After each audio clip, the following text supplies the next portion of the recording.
everybody. My name's David Karst. I'm the Brownfield Specialist with the Little River Band of Ottawa Indians. Got a background in geography and urban planning, and we're going to talk a little bit today about land use, land cover, kind of where we're going with the future and just the history of the Brownfields programs. And I'm Alexis DeGabriel. I'm the aquatic biologist wetlands for the Little River Band. I'm going to talk today about our wild rice program, talk a little bit of background about wild rice, and then we're going to talk about the work we've done over the past couple decades, as well as some projects I'm working on now. My name is Alicia, and I am the Great Lakes Policy Specialist for Little River. I have a background in natural resources. I graduated from Grand Valley, and I'm going to kind of be discussing a little bit about what I do as policy specialist, but I'm also going to be giving kind of a brief overview of some of the other projects within our department. And I think I'm going to save the rest of it for the introduction in our presentation. Okay, so we're going to start here with brownfields, and I went to school in Detroit and lived in Detroit for 3 years, and so this is the Packard plant. A lot of you are probably familiar with it. It's probably one of Michigan's most famous brownfields. A lot of this parcel has already been removed. There's been talk of redevelopment of it. It's been vacant since 2010. Other parts of it have been vacant since the 50s. And according to the definition, or the EPA's definition, a brownfield is any property which the expansion, redevelopment, or reuse may be complicated by the presence or potential presence of any hazardous substance, pollutant, or contaminant. And so Michigan goes on a little further and includes, like a blighted or functionally obsolete building in this definition as well. So it really covers a whole lot. There are a lot of things you might not even think of as a brownfield, which certainly could be complicated by that definition. And so here's just some examples, some that may or may not be thought of, but we have like dry cleaners, funeral homes, older homes with lead paint. We've been talking a lot about pests and growing things, and so orchards. And right here we have these workers here are spreading lead and arsenic, which was common practice in orchards across the United States from about 1910 until 1960, when it was replaced with something a little safer anyway, and that's actually DDT came after that, and they quit using DDT around the 90s, and we've kind of moved on from that. We have 4 elements of what I kind of work on, which is survey and inventory, oversight, cleanups, then we have meaningful public participation, which hopefully what we're doing today, and again, just some mechanisms of the cleanup and making sure that things are done and done the right way. And so we have to talk a little bit about zoning and planning, because that kind of led up to where we are today. And this is a current zoning map of the city of Manistee. And as you can see, for example, we have this yellow color, which is R1, which is low density residential, typically single family home. Then we have, for instance, a peninsula district. And the whole point of this is to, for example, not everyone would want to live next to a factory or a pig farm. And so to kind of organize things in a fashion that makes sense and just allows everybody to be happy, hopefully. And so just categorize the way that the city that you'd like to have it built. And okay, and then talking about urbanization, so there's been rapid urbanization really since like the 18th century up until now. It was fueled by the agricultural and industrial revolutions. Manistee, of course, was a logging boomtown, and so lots of shipping, lots of refining, and just things that might potentially contaminate soil. And here we have a city, and as you can see, it's very crowded. There's animals. This is kind of before public utilities existed, so no modern water and sewer systems. And so this kind of plays all into the whole zoning thing that we were talking about earlier, land cover and land use. And so really what I'm going to talk about, first we had super funds, which led up to the brownfield legislation. And really what happened is there was housing development. It was built on top of a landfill. Things were okay for a while, but before too long, everybody started to get sick. And so we're gonna watch a quick video about that. Eventually, the neighborhood ended up getting evacuated, and there's still litigation that is still ongoing with this subdivision in Niagara Falls. The whole story kind of started in the 70s, and it is still ongoing, and we're gonna watch a quick video about it.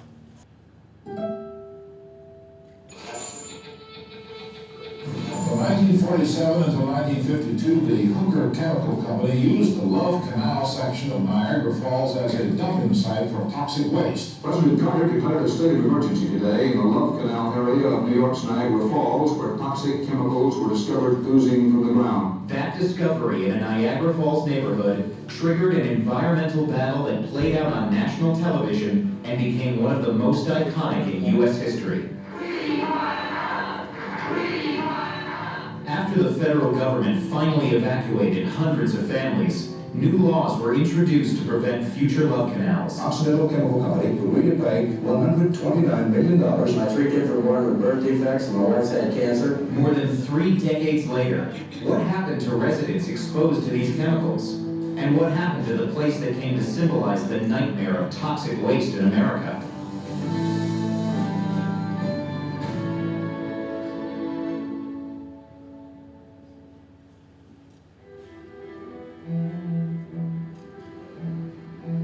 In the spring of 1978, a Niagara Falls housewife read a newspaper story about her neighborhood, known as Love Canal. It described 20,000 tons of chemicals buried 3 blocks from my home, that these were very toxic chemicals, and I was just in shock. The chemicals had been dumped in an old canal by the Hooker Chemical Company in the 1940s and early 1950s, and then buried.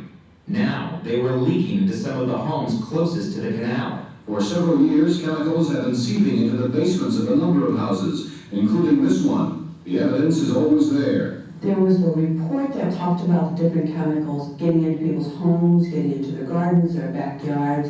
The people that were living there were smelling these odors in their basements. Many of the children claimed that they had skin rashes. And before you know it, there was a concern. There have been instances of birth defects and miscarriages among neighborhood families. The state had been testing the neighborhood's air, soil, and groundwater and made an announcement for the homes closest to the canal. The New York State Health Department recommended that pregnant women and children under the age of 2 immediately move out of the area. How many chemicals have been identified as being underground here? So far, we know 88 specific chemicals that have been identified. And of those 88, how many are suspected of causing cancer? I think the number is 11. You could see the fear on some of their faces today as men, women, and children gathered for blood tests to determine whether those here have developed abnormalities. I am really, really afraid. We have decided we're going to get out one way or another. But right now, you know, you just can't jump, and where are we going to go? We're a working class community. We didn't have money to just up and move and abandon our house. So we organized the Love Canal Homeowner Association, which was all of our neighbors. Lois Gibbs was trying to start an organization, and she quickly learned how important the media was to be their voice.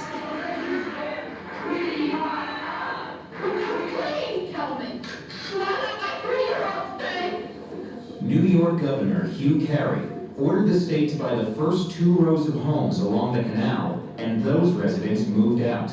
But Lois Gibbs and some 700 other families living outside the evacuated area were told they were not in imminent danger. They put up a fence, and every time I went in and out of the driveway, I seen the fence, and I was told that people on that side of the fence had to leave, and I had to stay.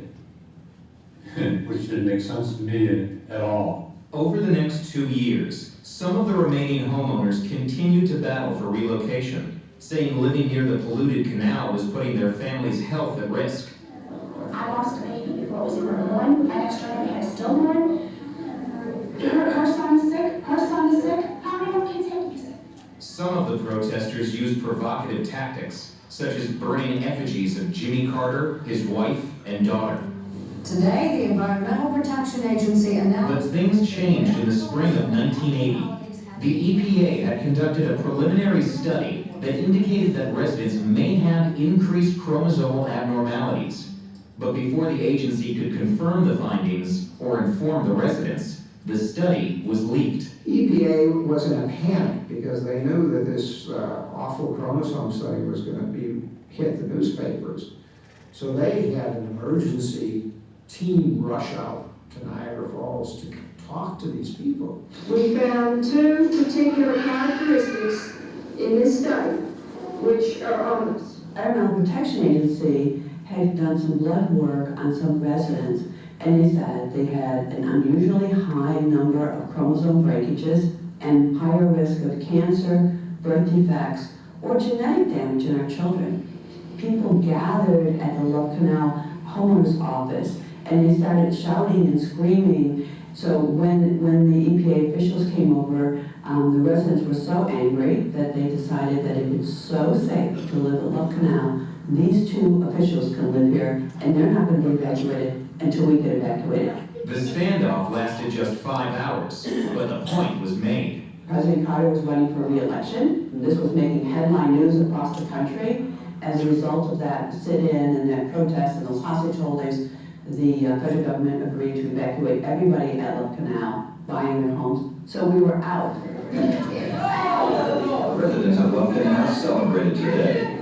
We got relief, we got safety, we got our lives back. 700 families started leaving Love Canal this afternoon. It was the moment. It was the moment of relief in the sense that we're free.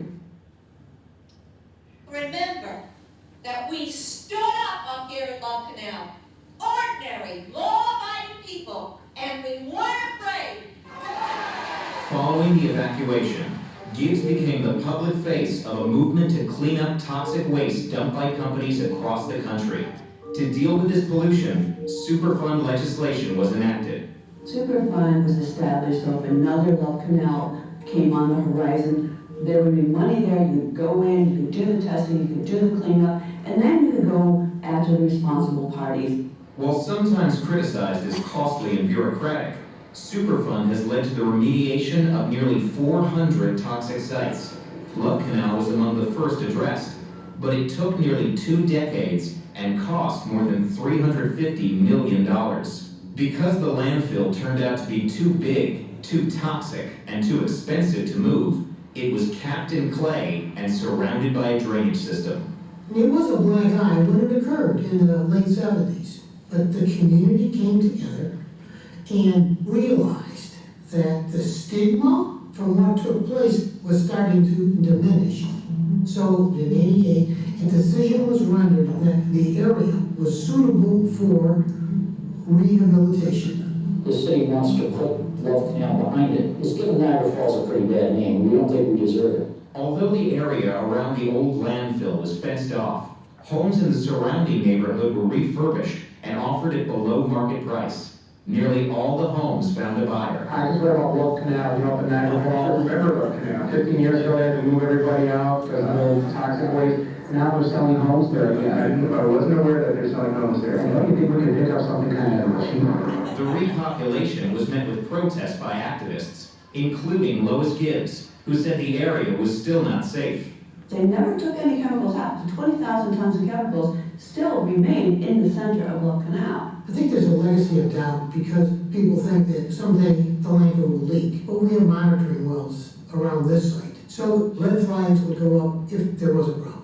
The homes around Love Canal, especially the homes that were rehabilitated where people are living in today, is probably one of the safest places on the planet to live. But what happened to the residents who lived there 35 years ago? The leaked EPA reports was a preliminary study A follow-up study revealed that Love Canal residents had no higher rate of chromosomal abnormalities than the rest of Niagara County. Over the years, some studies have indicated a higher rate of birth defects and some cancers among former residents. But a direct link between the leaking canal and the long-term development of serious diseases has not been established. To find out what hurt a relatively few people because of the myriad of environmental insults that are around is almost impossible to do. These are intrinsically difficult problems to evaluate scientifically. I was diagnosed with pancreatic cancer 3 years ago. And I'm stage 4 cancer, it's with my liver. I worked at chemical plants. I was exposed to Agent Orange. I live in Love Canal. I don't know where my cancer come from.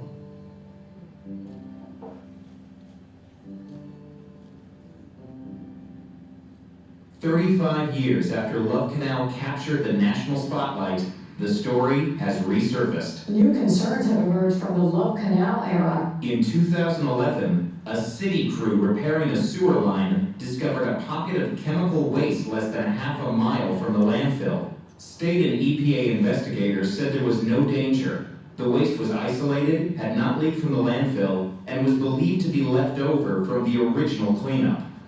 But 6 families in the surrounding neighborhood have filed lawsuits. They say the discovery exposed them to harmful chemicals, and now believe the landfill itself is not properly contained and is damaging their health. The battle over Love Canal continues.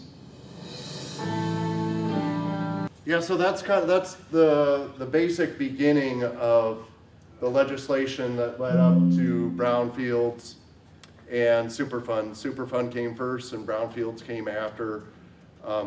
Obviously, property could be both of those things. But there's a lot of changes going on. There's a lot of new funding for brownfields and cleanups and things like that. And so a little bit of what we're working on right now, or beginning to start. We hope to start some phase 1 environmental assessments and then evaluate those. Depending what those say, there could be some additional testing, soil testing, things of that nature, and potentially a cleanup. It just depends what the scientific findings really are. And we also maybe hope to experiment with some phytoremediation, so planting some native plants which can remove metals from the soil and eventually the groundwater. And so that's what the Brownfield Department is doing right now. Yeah, I'm going to talk about our wild rice program. I'm Alexis DeGabriel. I'm aquatic biologist wetlands. I run both our wetlands and wild rice programs, but I'm going to talk today about our long-established wild rice program at Little River. I wanted to start out by giving some background about wild rice. For those of you who may not be familiar with it, it's a very important plant for many reasons. Culturally, it's very important to the Little River Band, as well as all the tribes in Michigan as well. It's a part of their migration story. It's the reason they came to this area, and it's also very important, of course, a food staple. Traditionally, it's a major part of the diet, and as well as there's many ecological important functions of wild rice in the ecosystem. For waterfowl, for native herbivores, they use the seed of wild rice for food. They also use the stalks for habitat. Fish they love the seeds as well, and it also creates habitat for fish. Also, wild rice is great for sediment stabilization. It helps filter the water. It helps take up excess nutrients, like that video we were watching earlier. Excess phosphorus in a system. Wild rice is really good at using those excess nutrients because it grows. It puts out a lot of biomass in 1 year. It's an annual plant, so it grows very tall in 1 year and can take up a lot of nutrients to help reduce some of those algal blooms. Also, wild rice is very good at resisting some invasives as well. It tends to grow in areas that other plants do not, in water that's too deep for many plants, emergent plants that is. And again, it puts out a lot of biomass and really creates a unique ecosystem that supports a variety of wildlife. And just the photos here, that one that was playing is a wild rice body, a water body in the area, and you can see a lot of red-winged blackbirds flying in there, many different bird species, as well as geese love it, swans, and all kinds of birds. And it's the same plant that you may buy at the store. You may have had wild rice before, and that grows, it's a native plant that you can actually see growing around here. And there are actually two species of wild rice. When we talk about wild rice in Michigan, there is Zizania aquatica, which is the southern wild rice, which is a state-threatened species. And then Zizania plustris is northern wild rice. And that is more common in the in UP as well as Wisconsin and Minnesota. It's the species that you'll see more often being sold in wild rice in the stores. Some people refer to northern wild rice as lake rice and southern wild rice as river rice, but it is really more of a latitudinal difference between them. You'll see, even as you go north, you'll see northern wild rice growing in rivers, and the opposite. You'll see wild rice, southern wild rice growing in lakes in southern Michigan. They both like shallow water, mucky habitats, mucky backwaters along rivers. And it's important to know because, as I said, the southern wild rice is a state-threatened species, so it's important to be able to differentiate them. They're similar, they're in the same genus, but there are some key characteristics between them to tell them apart. Zizania aquatica, southern wild rice, is a taller plant in general. It has wider leaves, and the female flower parts, which are up top, it's a thicker seed, which is what becomes the wild rice seed. And as I mentioned, it's more of a latitudinal difference between these two species in Michigan. Manistee is a really interesting area because we have that overlap where you can have both species. And we do have some large populations of both southern and northern wild rice in our area. So they're both found throughout the state, and in both cases they're much lower than historical levels because of some environmental impacts throughout history.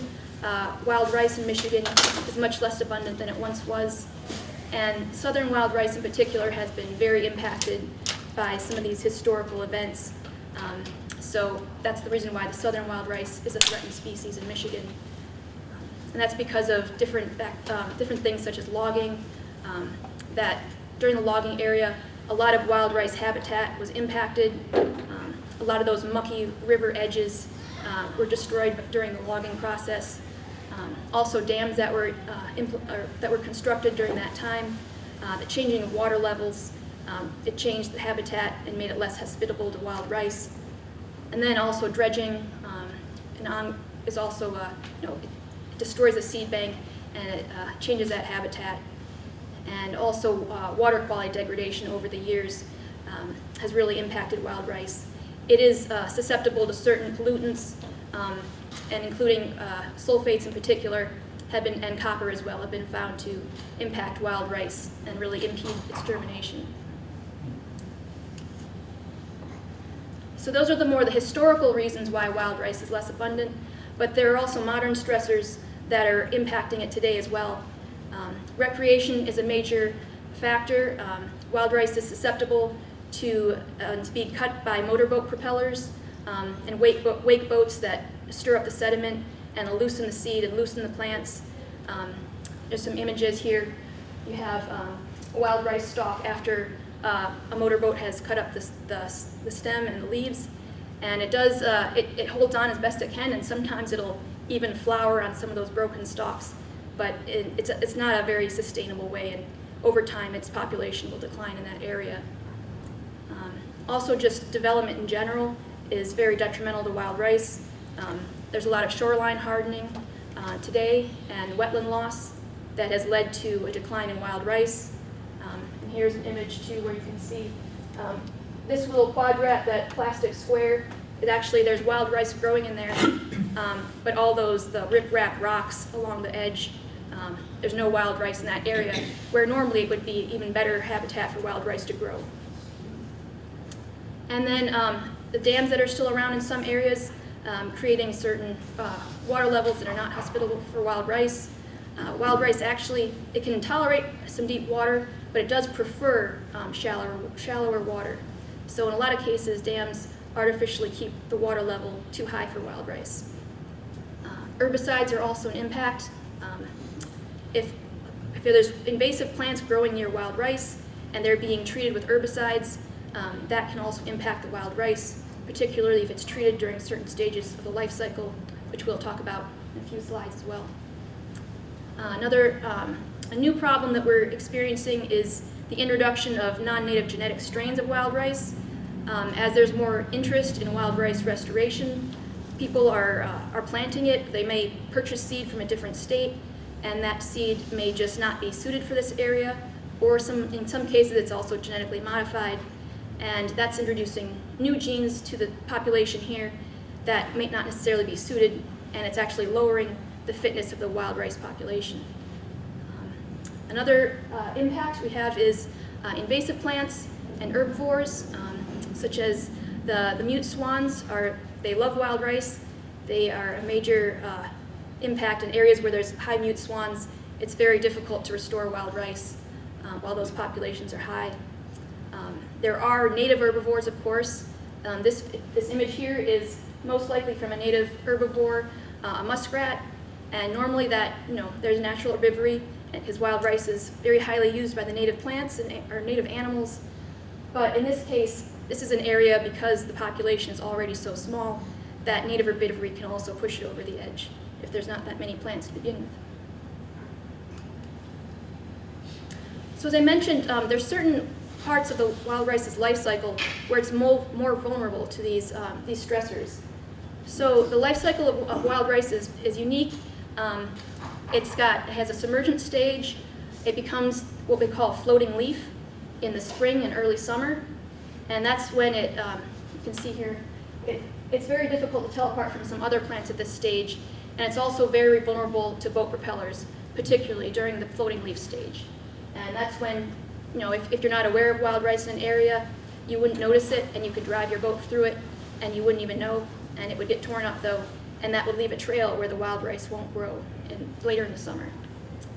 And then wild rice, once it becomes emergent above the water, it does become more hardy, but at this stage it also has many lookalikes, and that's where if you're treating other invasives in the area, like Phragmites or reed canary grass, these things can look like wild rice, and it's important to know the difference. Otherwise, it's another stage where it could be impacted by some weed treatments. Once wild rice reaches its flowering stage, it really doesn't look like much else. It's a very unique plant. It has the two different flowers. It's a really beautiful plant if you see it. And we do have some in the area, and hopefully you all get a chance to see it or have seen it before. And then once wild rice starts ripening, it's definitely more hardy, and once it produces seed, it drops it into the water and overwinters to grow again the next year. So that's just some background of wild rice. I want to talk about what Little River has done over the years to restore wild rice. That's because, as I mentioned, this plant used to be very important, or it is still important, but it used to be much more abundant than it is today. And so we've had, over the past couple decades, the Natural Resources Department has been making efforts to restore wild rice in the region. Our Wildlife Department actually, back in 2002 through 2007, they did quite a few plantings of wild rice. And this image, you can see the actual planting process. It's just literally a scattering of the seed into an area that you think can support wild rice. And some of these plantings were highly successful, and they still have wild rice today. And others were not as successful due to a variety of reasons. And those factors impacting the success are still not fully understood, and it's an area of a lot of research today. Some other work they did were some waterfowl exclosures to monitor the impacts of herbivory on wild rice success. And this was an exposure here that the wildlife department had put out in an area nearby, and they definitely found that the herbivory pressure in that water body was very high outside of the exposure compared to inside the exposure. You can see the wild rice was doing much better. And the NRD has also done contaminant testing over the years in wild rice for arsenic, mercury, lead, cadmium, and selenium. And luckily we found over the years that contaminants are very low in the wild rice in our area. And then what we've been doing ever since 2014, we also do long-term monitoring of wild rice in the region. This involves taking those plastic quadrats out, 1/2 meter squared, and going out into a wild white rice water. We return to the same bodies each year, and we take the same measurements. We count the number of stems, take water depth. We look at health factors such as ergots or brown spot, measure the height, and look at other plant species. And then we also take water quality measurements. So this is the one here floating with the kayak that's doing the sampling in a northern wild rice bed. And then over on this other side is going out into a southern wild rice bed, which is just, there's no standing water in that one. So you're literally out in a wetland, mucky wetland. So it's a different community, and so wild rice doesn't need to have standing water as well for it to grow, and grows very abundantly down in that area. And some other projects we did in the past few years, we're a member of the Michigan Wild Rice Initiative team. This is an organization that has representatives from all of the federally recognized tribes in Michigan, as well as the state of Michigan, Eagle, as well as several federal organizations. The Wild Rice Initiative was created in order to enhance communication and collaboration regarding wild rice. And our new goal is to create a wild rice stewardship plan for the state of Michigan. And this is currently in process. We are looking at publishing the stewardship plan in 2024, and that will be a public document to keep an eye out for. Also included a link to the Michigan Wild Rice Initiative as well. The website will contain the stewardship plan once it's published. Another project was the NOAA, the National Oceanic Atmospheric Administration. They contracted out to do some hyperspectral geospatial imagery of wild rice bodies in Michigan.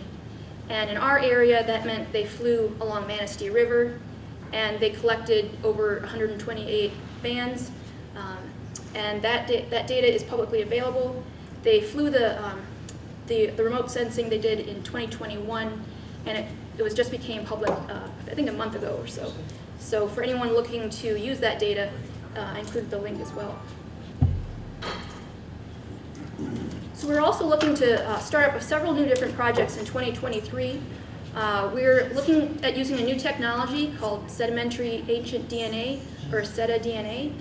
And this, we are contracting the Science Museum of Minnesota, which you actually go out and they collect a sediment core in the wild rice body, and they're able to use lead date, instead of carbon dating, it's lead dating, to actually analyze DNA at different time periods. And this will allow us to see which water bodies had wild rice historically, and as well as different abundances at different periods in time. So this is a really interesting new technology that we're excited to start working with them on. We also are hoping to start a new partner project in the Manistee River State Game Area, along with several different partners, including the Northwest Invasive Species Network, MSU Extension, Manistee Conservation District, and the Seeds. And we're looking at starting a larger scale restoration project where we'll be pairing invasive treatments out in the state game area with wild rice restoration. And another project that we're working on is the Maple River Reconnection. This is down in the Muskegon area. The Maple River is a branch, or a former branch of the Muskegon River that was cut off during the logging era, and they're looking to reconnect it. And we are working with Muskegon River Watershed Assembly to help design this reconnection in order to protect wild rice and enhance habitat. And as part of this, we're looking at creating a habitat suitability index for southern wild rice, Ziggy aquatica, which that does not exist yet. That's the other thing, is that Ziggy palustris, northern wild rice, tends to have a lot more research than the southern variety. And then I just wanted to finish off by talking a little bit about what you can do if you're interested in protecting wild rice. If you're a recreationist, if you're a motorboater, if you can avoid wild rice beds during that vulnerable stage, it's best to stay out of wild rice during May through September. This here you can see is a channel through wild rice. And again, as I mentioned, that channel forms when motorboats go through during that floating leaf stage, and it essentially leaves a path where the boat was. But if you can keep using that same path and stick to the same channels, that can lower the impact in that water.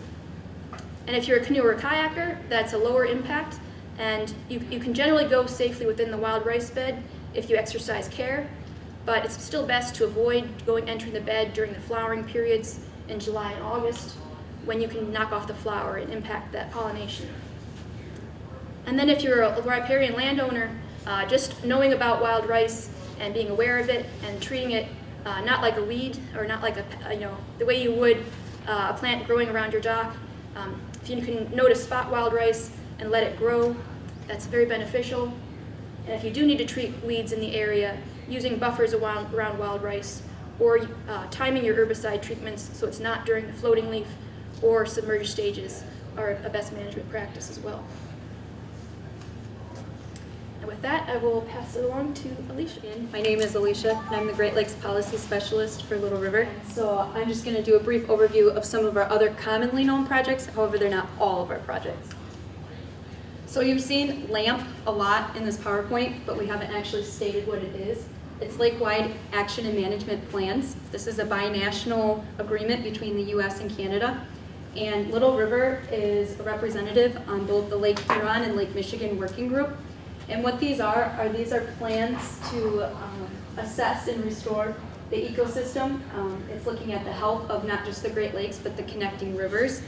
And on the next slide here, you'll see that I have attached some screenshots of the 2021 annual reports from Lake Huron and Lake Michigan, just the first page, so you could get kind of like a taste of what they look like. It is all operated under the Great Lakes Water Quality Agreement, and they like to look at chemical contaminants, invasive species, nutrients and algae, and they like to release these plans annually, or that's the goal. And I can say that the 2022 Lake Huron LAMP was sent for their red flag final review, so that one will be released to the public for public comment here soon. And I also know that for Lake Michigan and Lake Huron that the new reports will definitely be talking about more chemical contamination, managing nutrients and algae again, more invasive species work, and also it's going to touch on habitat as well. Habitat for species and fish, stuff like that. So that's LAMP. Moving on, and I'm going to try to keep us on track for time here. For fish, these are just, again, two common things that our departments work on. There are many other more important projects too. Lake sturgeon, so it's been noted as a declining population, and that's been because attributed to habitat loss and degradation, corresponding habitat overharvest. Habitat loss can come from logging or dams, and because lake sturgeon is a culturally significant species for the tribe, they kind of decided to start looking into restoration in the Manistee River, and through that they developed the stewardship plan, which is tribally approved, and it guides management actions for the 1836 treaty waters and reservation. So in 2003, Little River decided to operate and design a streamside rearing facility. That big trailer over there on the far left for me. It was kind of the first of its kind. It was the first that was started. And since then, it has transitioned since 2019 to a full barn. And from the start in 2003, our SRF streamside rearing facility has released 1,882 sturgeon back into Manistee River. Some other things that they have done for Lake Sturgeon in our department is adult spawning surveys, egg and larval collection, which goes hand in hand with that streamside rearing facility.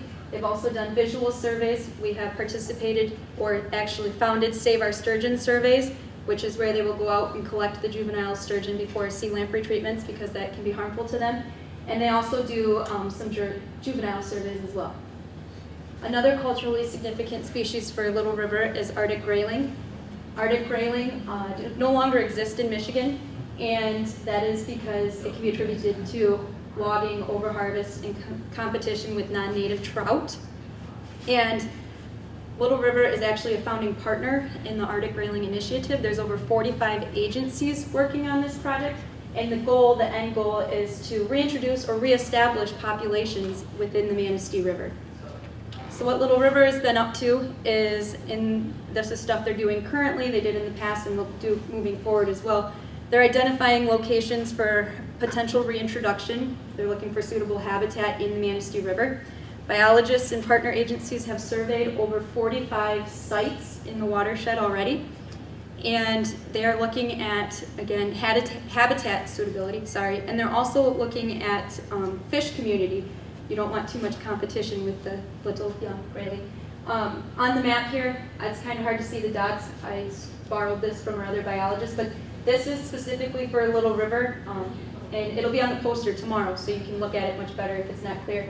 But it's displaying the survey sites that they have done and that they are hoping to do all the dots with temp logger data, because grayling like cold water.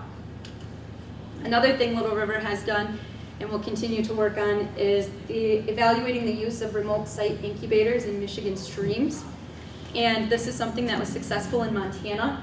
And so not only are they seeing if they can be successful and useful in the reintroduction of Arctic grayling to Manistee, but also they're comparing the difference between a stock tank and a single tank.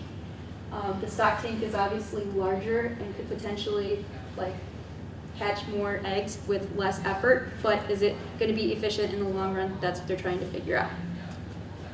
Okay, and wildlife, again, there's multiple projects going on. I just touched on the most commonly known ones. The American marten, again, that one was no longer existing in Michigan, attributed to logging practices, kind of a theme in our presentation, and unregulated trapping. However, for marten, reintroduction occurred in 1985. They put 49 in the Upper Peninsula and 36 in the Lower Peninsula.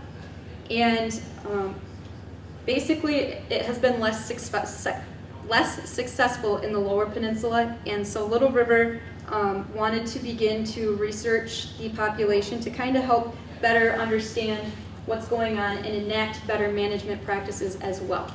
So using telemetry, using live trapping, using camera trapping studies, they have been able to kind of look at habitat, genetics, disease, occupancy, and detectability.